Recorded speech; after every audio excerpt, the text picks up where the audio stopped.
polisi jangan mengelak atau mengeles atau banyak retorika bahwa ini nggak ada kaitan dengan ijazah. Ini tersendiri, ini hoak. Kalau hoak, kalau betul-betul ini hoak, tunjukkan dong ijazah aslinya. Diyakinkan dengan mubahalah, ijazahnya Jokowi tidak asli atau bisa dikatakan palsu.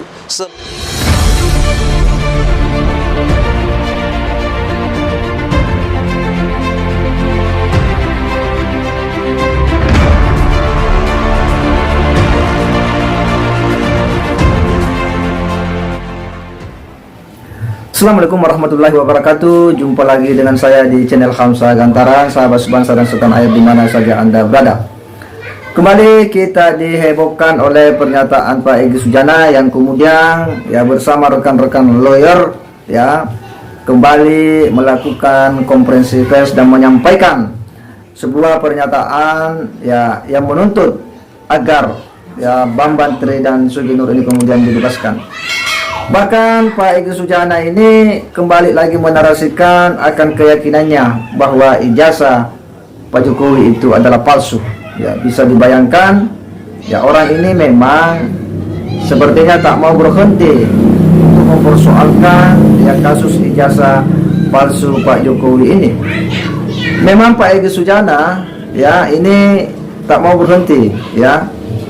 Kita tidak tahu apa yang memotivasi sehingga beliau ini terus melakukan saja framing-framing yang selalu itu hendak menjatuhkan wibawa Presiden Jokowi. Sampai ijazah palsu ini terus saja diungkit-ungkit dengan sejumlah bahasa-bahasa narasi-narasi baru yang seolah-olah bahwa memang itu adalah ijazah palsu. Katanya sampai sebelum Pak Jokowi membuktikan ijazah aslinya, maka kita selalu menduga bahwa itu adalah palsu menurutnya. Ini Pak Egy Sujana memang sepertinya dia tidak bisa tenang dalam hidupnya. Selama Presiden Jokowi masih menjabat, sepertinya memang dia tidak bisa tenang ini orang. Mungkin juga dia tidak bisa tidur enak, tidak bisa ngopi enak. Kenapa? Karena pikirannya, hatinya, perasaannya itu diliputi oleh kebencian yang teramat terhadap Pak Jokowi, sehingga seluruh waktunya, seluruh kesempatannya ini dipergunakan saja untuk menarasikan hal-hal yang negatif terhadap Pak Jokowi, termasuk ijazah palsu ini. Padahal sebagaimana kita ketahui dia sendiri sudah mencabut gugatan Bambang Tri Mulyono ke pengadilan. Kenapa ketika Anda memang meyakini bahwa itu tuduhan Bambang Tri itu benar, kenapa tidak diteruskan? Kenapa harus Anda cabut?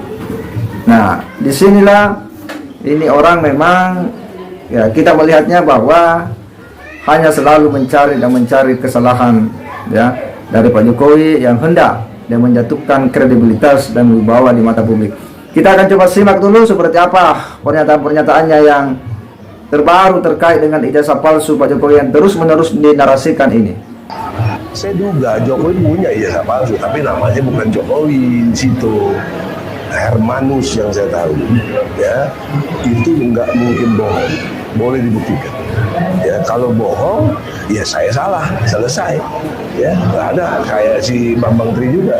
Nah, kalau yang siap ditembaknya Bambang Tri, saya nggak janji begitu. Saya ikuti mubahalahnya saja, mubahalah. Bahwa Bambang Tri berani menyatakan dia benar, dia nyatakan ijazah Jokowi palsu, Jokowi nggak berani membuktikan ijazahnya asli, sudah pasti dong. Logika mengatakan Jokowi yang tidak asli. Dan saya mau membela ini karena yakin gara-gara ada mubahalah itu. Karena saya juga nggak percaya masa presiden ijazahnya palsu, kan sulit dipercaya itu. Tapi karena ada mubahalah ini mendorong saya lebih menjadi kepo, menjadi ingin lebih tahu. Nah, oleh karena itu di dalam kesempatan ini tolong polisi jangan mengelak atau mengeles atau banyak retorika bahwa ini nggak ada kaitan dengan ijazah. Ini tersendiri, ini hoak. Kalau hoak, kalau betul-betul ini hoak, tunjukkan dong ijazah aslinya, sehingga kami berhenti, case close, kasus ditutup. Nah, oleh karena itu secara ilmu hukum bangunan hukum yang ada, konstruksinya. Tuduhan kita walaupun sudah dicabut tidak berarti tidak punya nilai hukum. Kita gampang kapan lagi juga bisa kalau kita mau. Karena kan problemnya ini ditangkap, itu persoalan seriusnya. Maka saya berasumsi secara ilmu hukum dengan data-data yang ada, diyakinkan dengan mubahalah, ijazahnya Jokowi tidak asli atau bisa dikatakan palsu sebelum Jokowi mampu menunjukkan yang asli. Inilah framing berpikir yang sangat jelas, konstruksi. Dan framing berpikir ini akan hilang kalau Jokowi menunjukkan ijazah aslinya. Nah itu satu kondisi. Nah oleh karena itu nggak ada alasan Gus Nur ditangkap, ditahan, mestinya begitu. Ini kan konstruk hukum itu begitu. Tidak boleh dia dengan serta-merta sembarangan dan berlaku otoriter. Ya, kalau kita simak apa yang disampaikan oleh Egy Sujana ini, ya memang dia masih terus saja membangun keyakinannya itu, ya, dengan sejumlah narasi-narasi pembenar, ya, untuk memperkuat dugaannya bahwa Pak Jokowi ini memang ijazahnya palsu. Bahkan dia mengatakan, ya, saya masih yakin bahwa beliau ini ijazahnya palsu, ya, tetapi namanya katanya, ya, bukan Pak Jokowi tapi Hermanus, ya, Hermanus, ya, menurutnya. Ya, tentu kita ingat beberapa pernyataan yang dulu yang pernah dilontarkan oleh Bambang Trimulyono itu, ya, terkait dengan nama Hermanus ini, ya, ketika dalam salah satu podcast bersama Refli Harun, ya, dia menyinggung soal nama Hermanus, ya, nama seseorang yang waktu itu ya masih usia kecil, ya masih usia muda, ya, masih kecil. Dan ternyata Pak Egy Sujana juga lagi-lagi meyakini itu, ya, apa yang pernah dinarasikan oleh Bambang Trimulyono. Kita akan coba simak seperti apa, ya, perbincangan dulu, ya, Bambang Tri bersama Refli Harun terkait dengan sosok Hermanus yang dimaksud ini. Anak yang dikandung itu Pak Jokowi. Lah kan Pak Jokowi kelahiran tahun 61 kan? Lah iya, kalau 67 kan 5-6 tahun. Iya, artinya Artinya itu lebih lahir duluan daripada yang anaknya Pak Edi. kan adalah itu Pak Jokowi. Itu Pak Jokowi, yang dibaptis itu Pak Jokowi. Oh, kemungkinan ya. Bukan, Pak Pujoyono itu tegas kok. Namanya Joko Widodo, nama baptisnya Hermanus. Berarti latar Namanya Joko Widodo, nama baptisnya Hermanus. Ya, jadi kalau kita simak narasi dari dua yang potongan video ini, memang bahwa, ya, orang ini baik Bambang Trimulyono maupun, ya, Egy Sujana itu betul-betul berupaya untuk kemudian membangun sebuah konstruksi berpikir atau opini untuk meyakinkan dugaan-dugaannya bahwa memang, ya, banyak hal yang tidak berkesesuaian, ya, pada Pak Jokowi, ya, termasuk, ya, ijazahnya. Ada banyak nama-nama yang kemudian berbeda.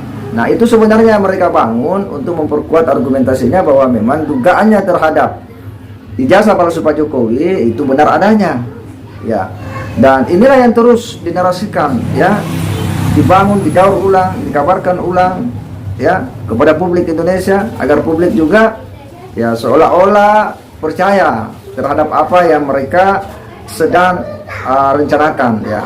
Tetapi kita, ya, tentu sudah cerdas melihat persoalan ini bahwa apa yang mereka lakukan ini pada prinsipnya adalah hendak menjatuhkan kredibilitas Pak Jokowi, hendak menjatuhkan, ya, integritas, ya, wibawa Pak Jokowi, rezim Pak Jokowi di akhir pemerintahannya dengan membuat framing-framing yang menyerang langsung kepada pribadi Pak Jokowi, ya, khususnya ini ijazah palsu yang terus diolah dan diolah. Dan ternyata, ya, banyak juga orang-orang yang kemudian termakan dengan isu-isu ini. Artinya, ya, di satu sisi mereka sih berhasil untuk membangun dan menggoreng ini opini. Termasuk beberapa hari yang lalu kan ada guru besar UI yang kemudian juga angkat bicara, ya, terkait dengan dugaan ijazah palsu Pak Jokowi ini. Bayangkan Pak, kalau sekelas, ya, guru besar dia bicara, ya, menarasikan juga, ya, seolah-olah percaya juga dengan tudingan-tudingan Bambang Trimulyono. Ini kan, ya, sangat berbahaya sekali, ya, karena itu bisa mempengaruhi publik kita. Kalau level akademisi yang punya status sosial dalam dunia intelektual ya berbicara begitu, wah itu sangat berbahaya. Nah, oleh karena itu kita tentu akan selalu menarasikan hal-hal yang positif ya kepada publik Indonesia, agar publik Indonesia ini tidak terbawa arus oleh kelompok-kelompok yang tidak senang dengan Pak Jokowi. Apa yang mereka lakukan pada prinsipnya diliputi oleh ketidaksenangan atau kebencian yang akut terhadap Pak Jokowi. Tidak ada yang lain daripada itu, karena riwayatnya memang mereka selalu menentang dan menentang seluruh kebijakan pemerintah. Yang mereka inginkan adalah Pak Jokowi lengser di tengah jalan. Saya kira demikian. Wassalamualaikum warahmatullahi wabarakatuh.